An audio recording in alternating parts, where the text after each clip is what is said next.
What's up, Wizards? Dev from that channel, back again with another one of these deck techs. I've been having so much fun doing these.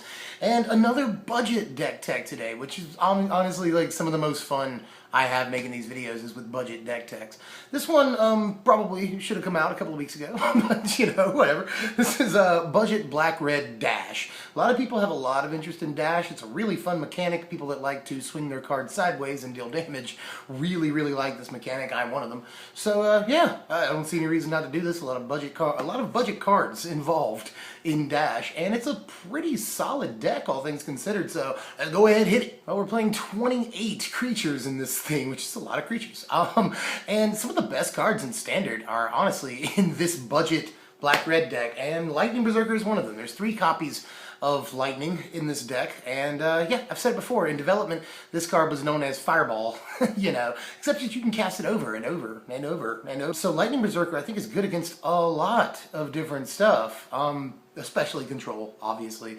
Esper Dragons is a thing, and if you can resolve this spell, she's really good, it turns out. Can't be Disdainful Stroked. There's lots of good things about Lightning Berserker, and yeah, play that. She's cheap. She's a good card player. 3 copies of Zurgo, Bell Striker Edition. He's probably the most expensive card in the deck and the biggest, you know, the most flexible slot. There's other things you can do, but honestly, a 1 mana 2/2 is really good, time-tested, and fits in with our dash, you know, flavor-wise, but honestly, I'm not that concerned about the flavor and the dash in this thing. It's mostly just because he's a 1 mana 2/2, and that's, you know, really stupid good. So I play Zurgo all day. I don't care how much crap he takes. Zurgo's so good. Play him. To finish off the 1-drops here, we got 2 copies of Foundry Street Denizen. This thing is hilarious.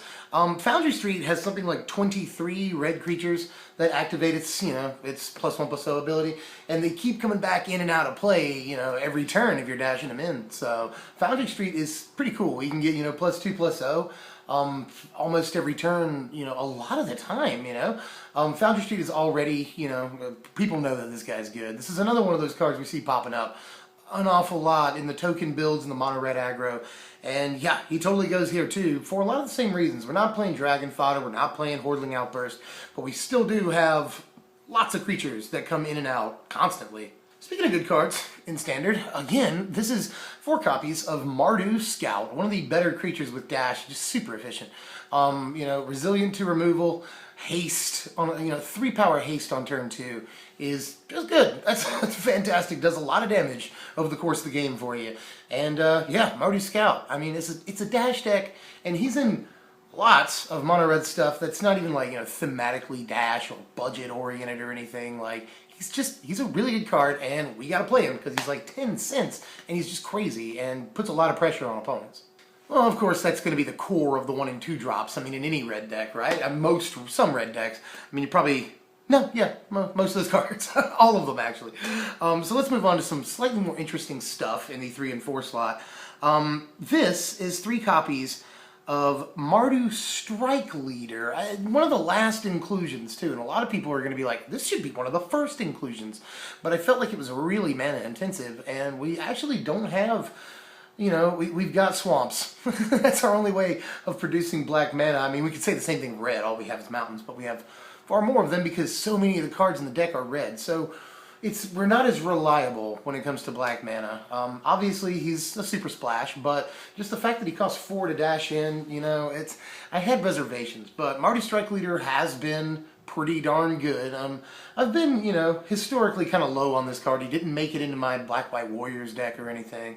But he does pretty good things. He's value. Value is always good. You can tell how much I'm struggling with the inclusion of this card, but I know that a lot of people are fans of it.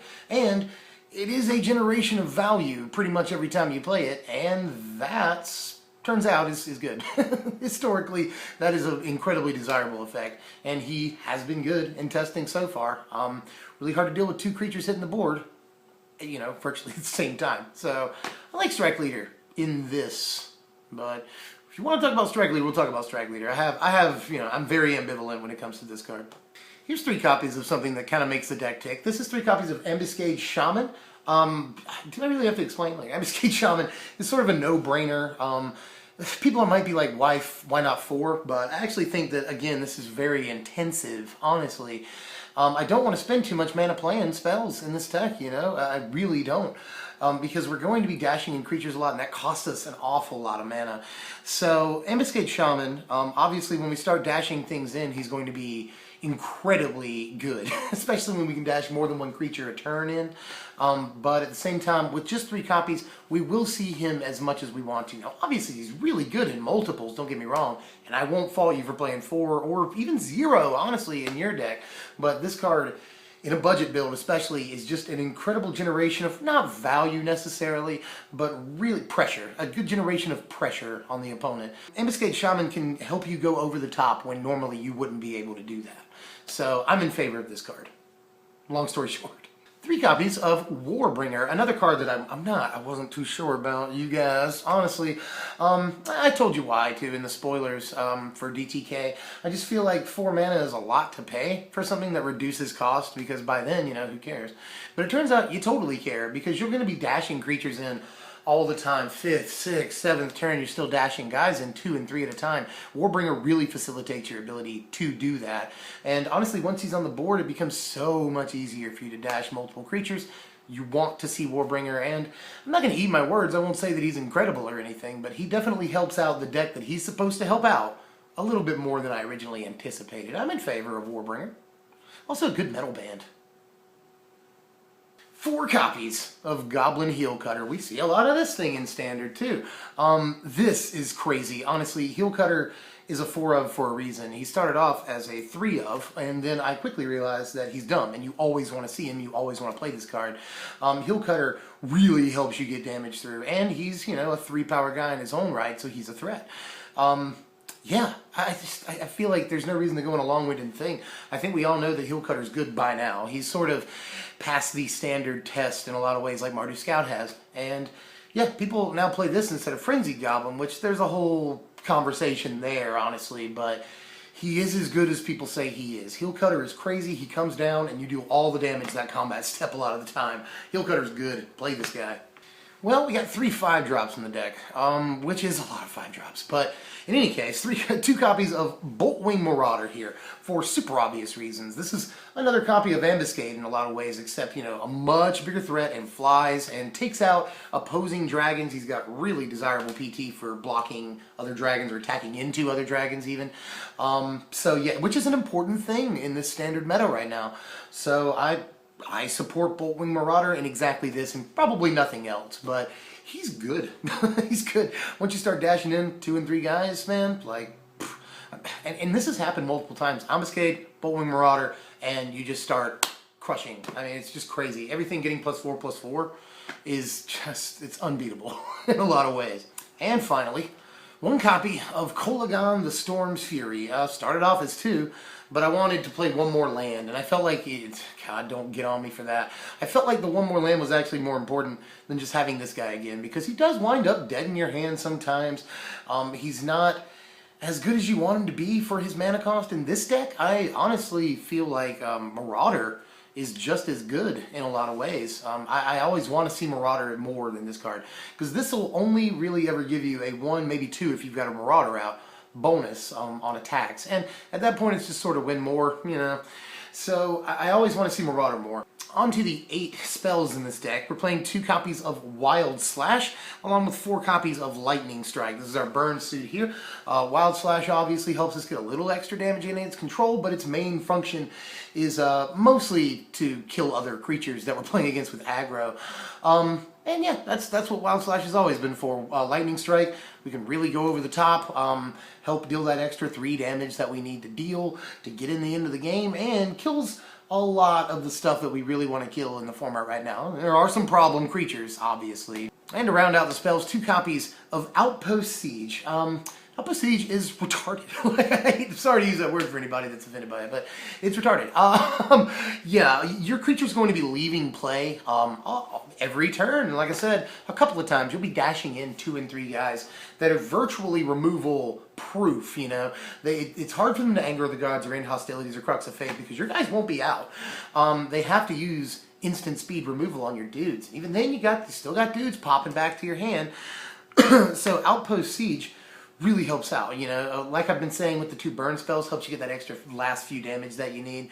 And I'm not even going into, you know, the other ability on it, which is also pretty good if you're playing this more the mid-range end. You want to get your 5 drops out and go from there.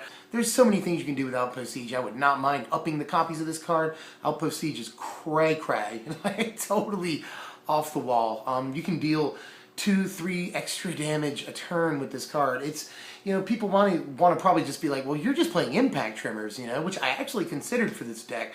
But Outpost Siege, so flex, so malleable. You can do so many things with this. If you're not feeling that second ability at the time, don't have a grip of dash dudes, that's fine. Just draw an extra card every turn, and you can dash it out. So yeah, good. Outpost Siege is dumb. I mean, but we all know that by now. But this is a very budget build of a deck. Honestly, if I'm counting right here, it takes far less than $20 to build this deck. I mean, you can go up to F&M for, you know, 10-15 bucks. I mean, if you want to switch out the Zergos with something, then this deck will cost you like $6-7 to make. So yeah, at least try it out. It's really consistent for what it is.